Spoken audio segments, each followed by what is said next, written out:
Welcome to the Visual Marketing Podcast, brought to you by CI Marketing, where we explore how to show up consistently, be more visible, and connect with the right people through your marketing.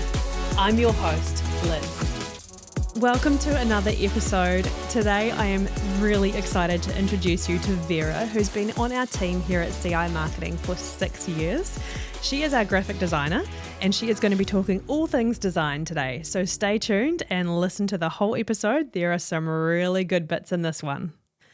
Vera, welcome to your very first episode of the Visual Marketing Podcast. It is so cool to have you on here. Thank you. Thanks for having me. Of course. And just like Emily on our last episode, I'm sure it will be one of many to come in the future. I would love to introduce you as a beginning and just to tell people who you are and how long you've been here at CI Marketing and what you do. Gosh, how long? Sure.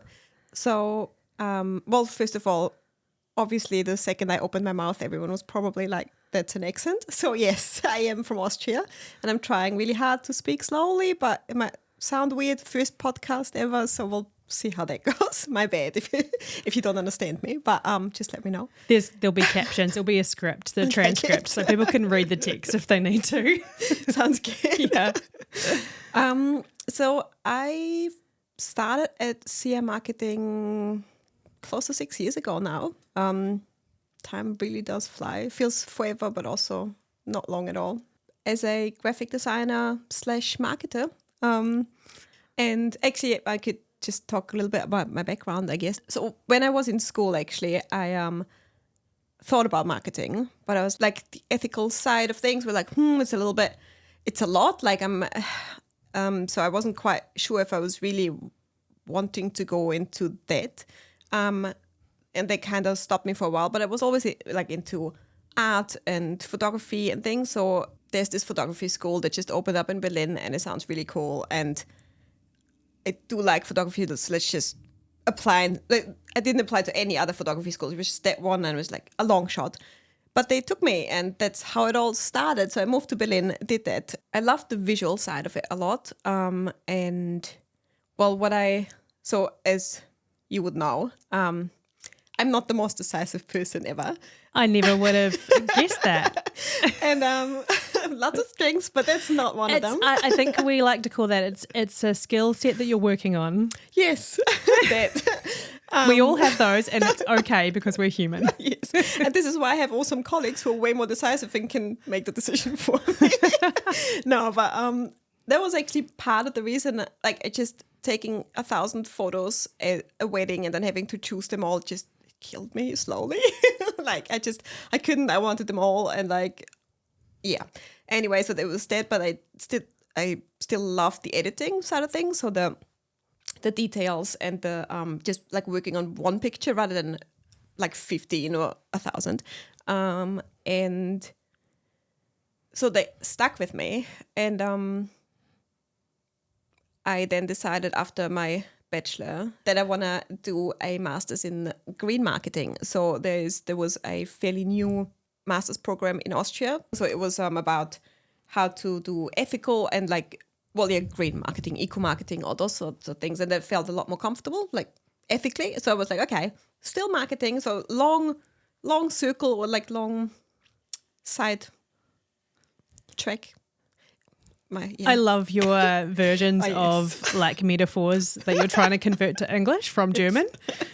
What was it the other day? Oh, I love saying forth and back. Yeah, to be fair, it always goes forth. backwards when you want to say that. It never goes forwards, does it? You have the best sayings and I love them all. And the thing is, you're the ones that actually make more sense than what English actually is. I think you should rewrite the metaphoric dictionary if there's such a thing. Well, the first one's going to be to pluck a chicken, like we discussed the other day. Remind me how that one came about.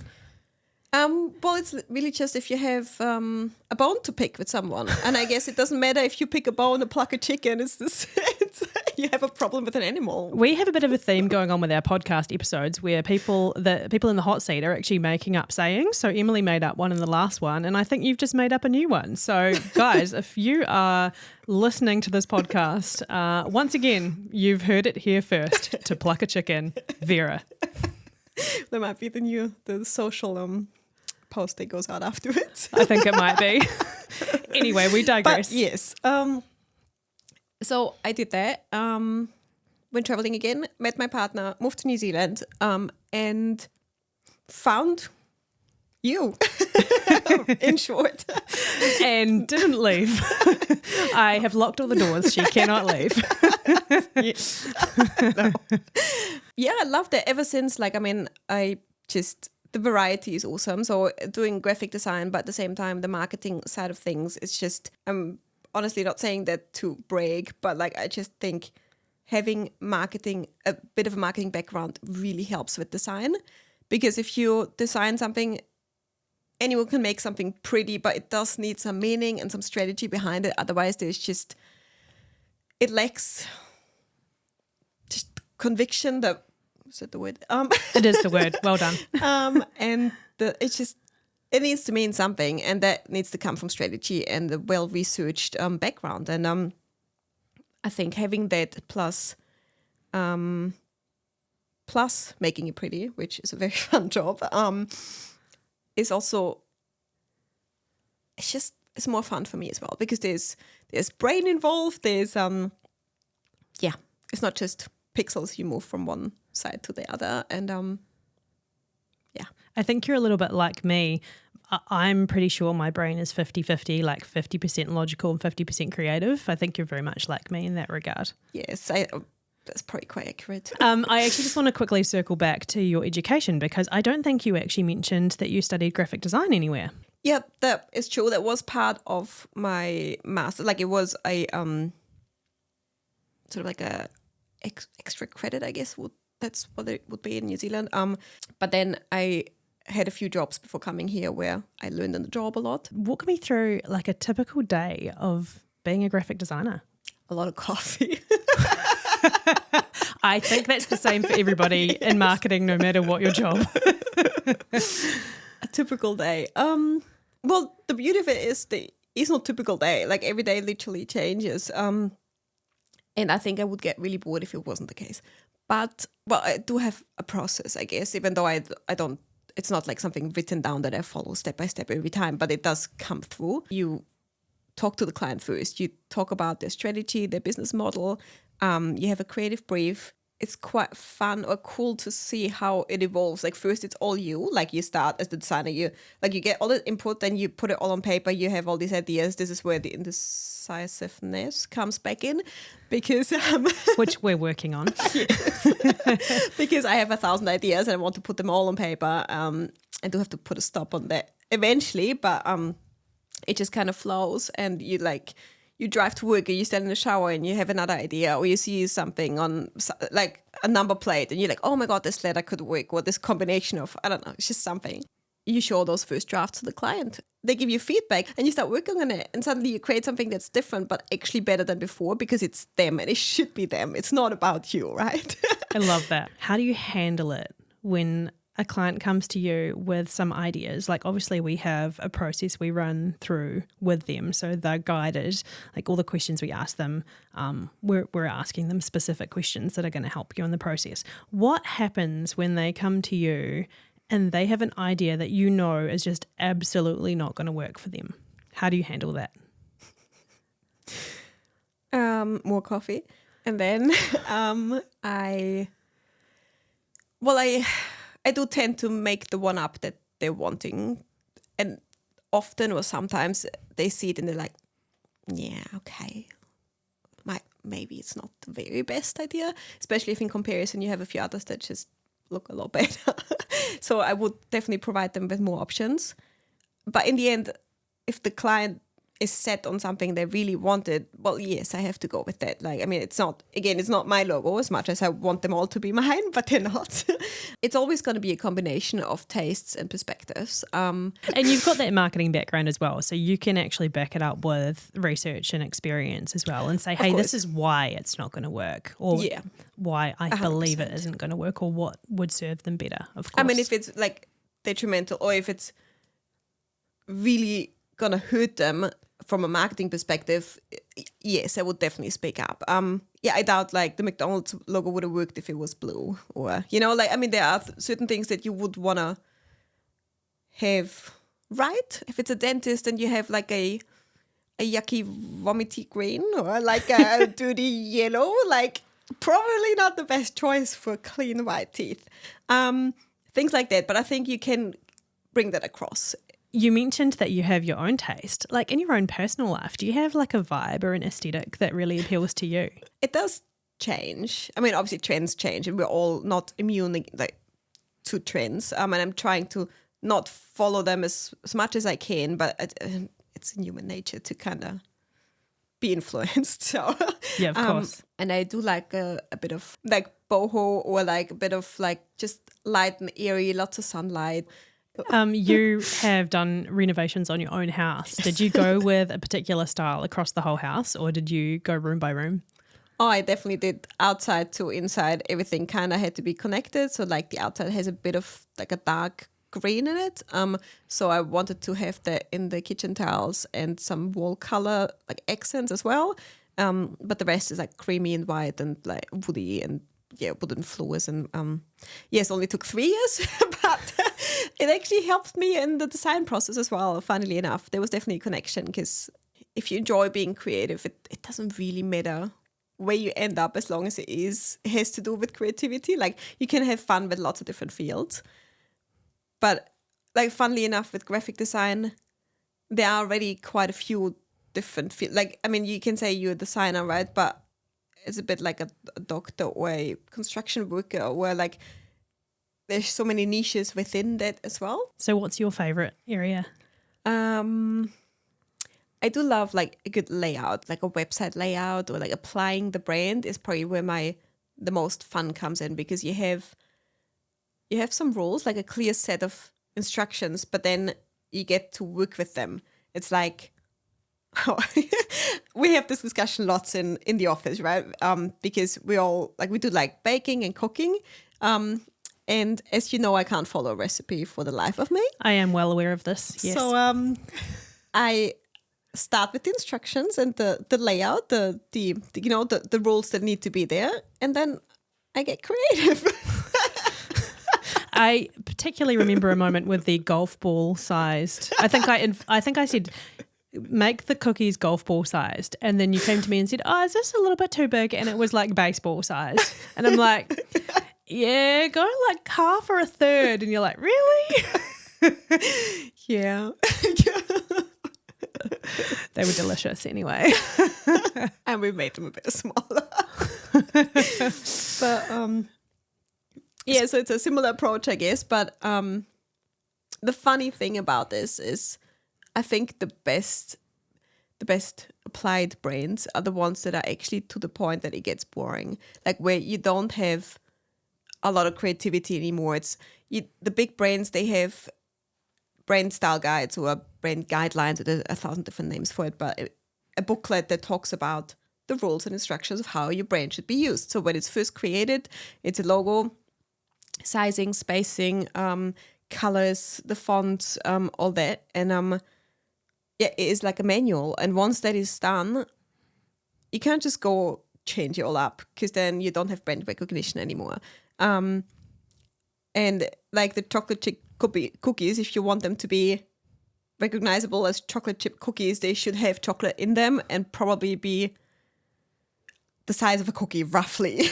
It could be a bit bigger, but maybe not a cake. Otherwise, it's not a cookie. So you see where I'm getting at. What I'm hearing is even going back to that first question I had for you, which was around walk me through the day of a graphic designer. Like, I don't think people actually realize how much is going on in that brain of yours. Like, man, that's a lot going on. I'm really interested, actually, your thoughts on brand guidelines. You mentioned large organizations, usually have a big booklet, all the guidelines in there. What are your thoughts about the importance of brand guidelines for smaller businesses, especially people who are just starting out? I do think they're actually important for everyone.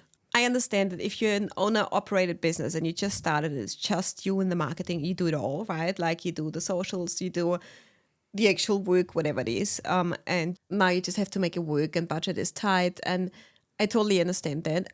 But the second you grow a little bit, and that is what the hope is, the goal is, right? You do want to set yourself up for success, which means you might have a second person, a third person, or the 15th person in a few years. And the second you have someone else working with your brand, with your designs, it will look different. It is actually hilarious how you can tell. Even the two of us with the brand guidelines, I can guarantee you will make two different things. And that's not because you're not a graphic designer, but it's because It kind you have of different is. ideas. Let's face it. I'm also only using Photoshop and not InDesign or Illustrator, so there's that. It's just different ideas and how the brain works differently. And no two designers will create the same outcome, even though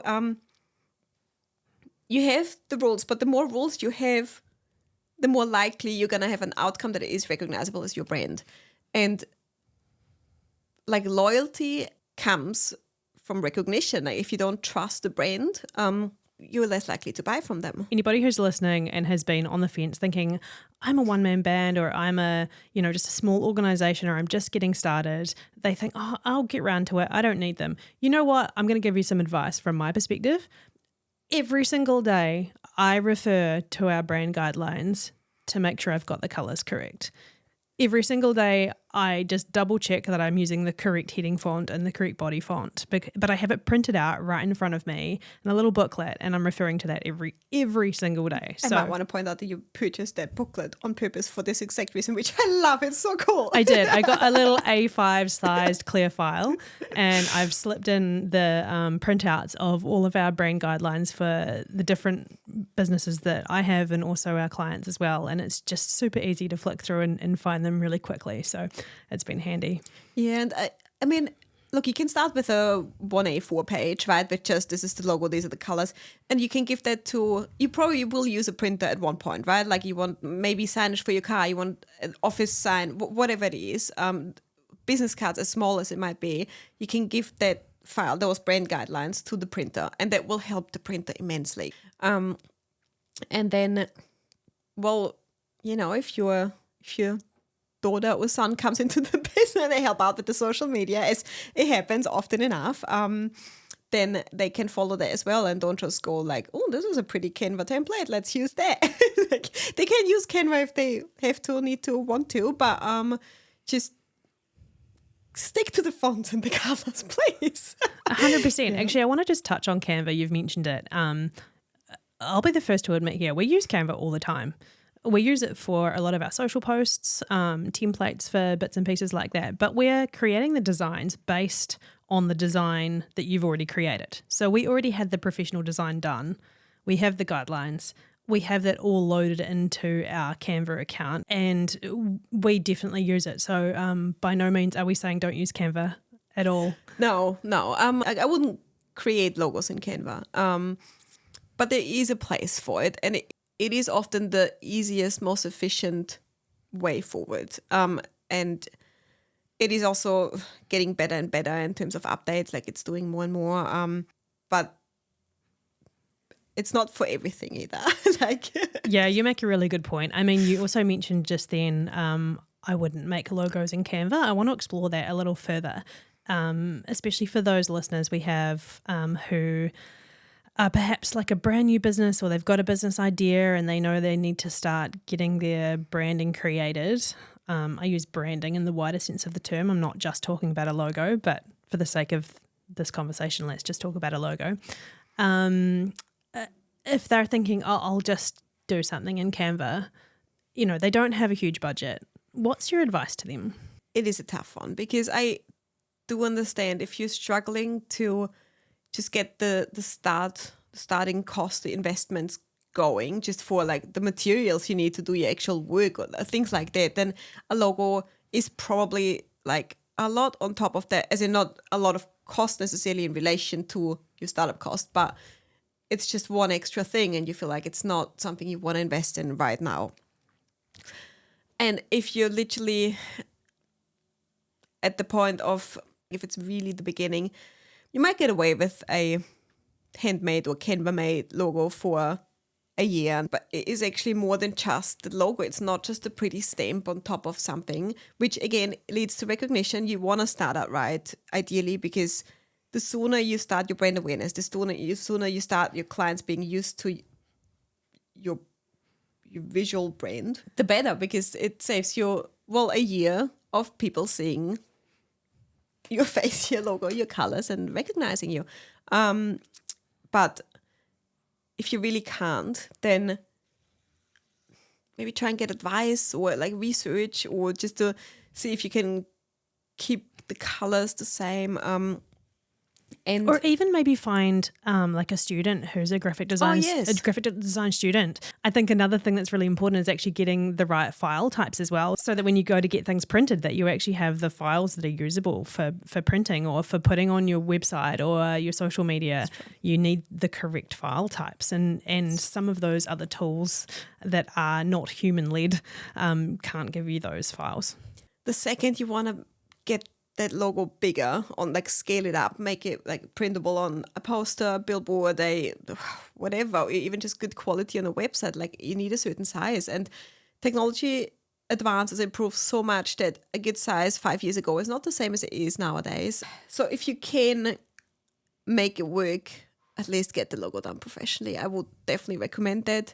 It is the foundation, and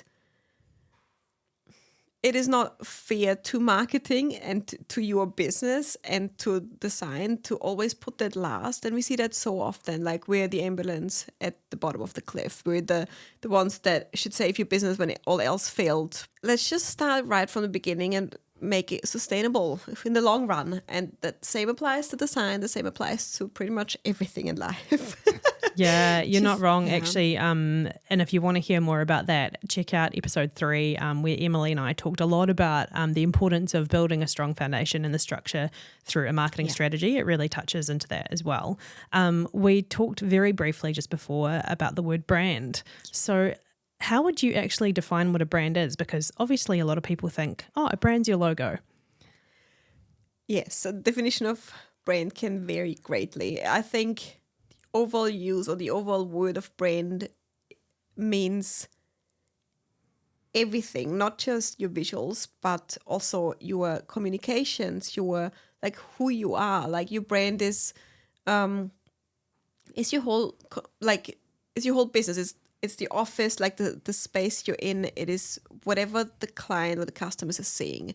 So it can be the receptionist on the phone. It can be the email communication and the quotes, the invoices. It can be obviously the visual brands, as in the logo, the colors, the fonts. But it can also it goes so much further than that, in my opinion. And this is where the brand style guidelines can like grow and expand in size massively. It can go from a 1 A4 page to a booklet of 50 pages. I mean, that's the really big companies, but you can put in your slogan, your tagline. You can put in that you want to have your communications on social media should be fun and quirky, or professional and serious, or that your photos should always have the golden hour in there, like the sunset type light or sunrise, or to have it like very contrasty and blue and harsh, or that all your paragraphs should be right aligned, or all your shapes should be circles and soft, or edgy and like lots of corners, and they all have their place. Branding is a lot. Like you always have a brand. Everything is a brand. The second you open your mouth, that is your brand. So you do want to think that through, because you want people to like and buy from you. Absolutely. And I think that really brings us full circle back to the very beginning of the conversation, where we talked about, the questions that you ask when you sit down and speak with a new client or a client, who's wanting a new brand for the first time. And it actually has to have their personality come into it. I mean, we're big believers here at CI Marketing that business owners are actually, whether they like it or not, they are the face behind their business. Sure, you can get away with not showing your face. That's fine. Although we encourage you to be brave and show your face like we are right here. But that really comes into everything you just said, is actually putting their personality into everything, whether it be visual communication or any other type of communication behind their brand. Yes. Or at the very least, especially if you're going to be a really big, like a franchise, for example. For franchises, that might not work as well because you'll have many owners, many faces. But then you have brands that example that quite well with Dulux, the paint company here in New Zealand, with their dog. Like they have a face, it's just not their face, right? Or Pack and Save has the little stick man.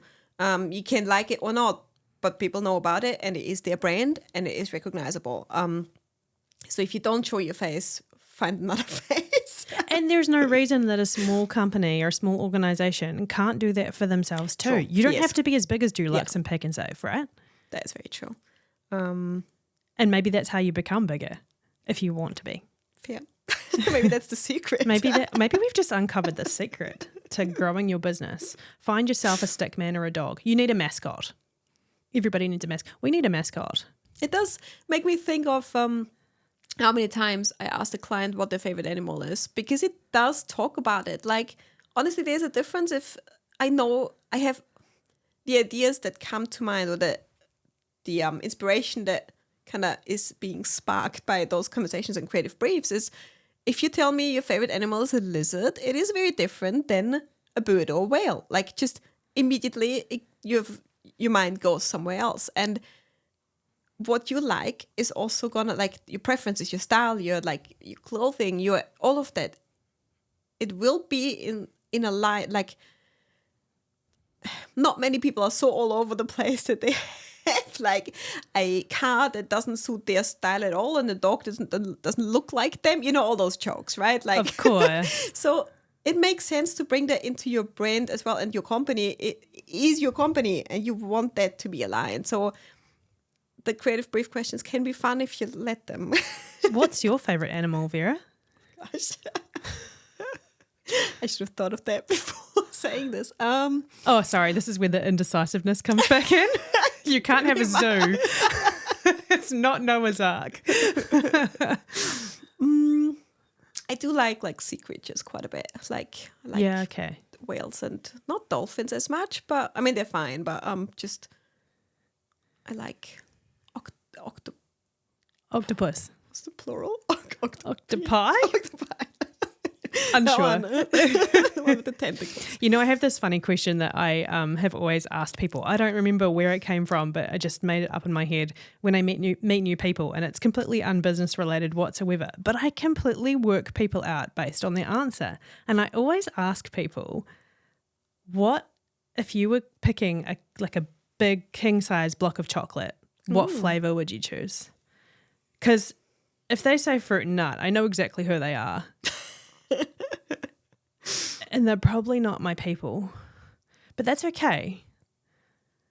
I'm just not a fruit and nut person. But then again, we also discovered that chocolate and nuts is something that you can't stand, because everything Austrian, all Austrian desserts have hazelnut in them. I didn't know that until I moved to New Zealand, because I was blown away by, like, Liz showed me that actually. Like, he showed me that, because I did not realize how much hazelnut is in everything we do. So I think like nuts and chocolate is a pretty good combo because it's crunchy and sweet. So I'm going to ask you right now, is hazelnut chocolate your favourite? It would be quite at the top, probably. Yeah. I mean, does it really matter what nut? Random question. See, I'm one of those really awkward people that the answer is Turkish Delight, and I am very judged. Like, I realise that I am not for some people because of that reason, and that's okay. But I love that you have the balls to say that. I know so many people who are like, no, I like dark chocolate, like 80% at least. Like, no one likes dark chocolate. Come on. And doesn't that instantly give you the concept of what kind of person they are in the rest of their lives? Yep. Yeah, I can see that. I encourage everybody who's listening to today, if you're listening to this first thing in the morning, if you're listening to it later on, do it tomorrow. But if it's today, find someone today, even if you're out buying a coffee, and just be brave and ask them, what kind of chocolate do you like? And just see if it kind of matches like their vibe. And please come and tell us. I would love to know what your thoughts are. Check us out on Instagram, Facebook, LinkedIn or TikTok, and flick us a message. We're CI Marketing on all of those channels, and we would love to hear how that goes. I actually have another question for you though. Have you got a favourite brand you've ever created, and what would it be? It's always the one I'm working on currently, because you just get so into it. Like, you just get so into that space that you just, like, I don't know, you have random ideas just in the middle of the day for that brand, because you're right in there. Again, it leads back to like house renovations. If you're in the middle of your house renovation, you're going to like what you're doing right now the best, because that's why you're doing it. That's why you're putting those tiles in. That's why you're choosing these colors. But in 5 years' time, when you move on to your next house or renovate someone else's house, like you're going to be convinced that that one is actually the one that is the best one you've ever done, or the best ideas you ever had. I love that answer. That is so cool. I didn't actually expect that's what you would say, but it's such a cool answer. I really love it. Something we have come across with a client we've been working with recently is the importance of typography, the font styles and choices. In fact, obviously that comes up with everybody that we work with. Yeah. Can you explain to me a little bit about font choices and why it's important? You're not just going to go and pick, Verdana or Arial, or how do you even pronounce those ones? I don't even ask me. Good point.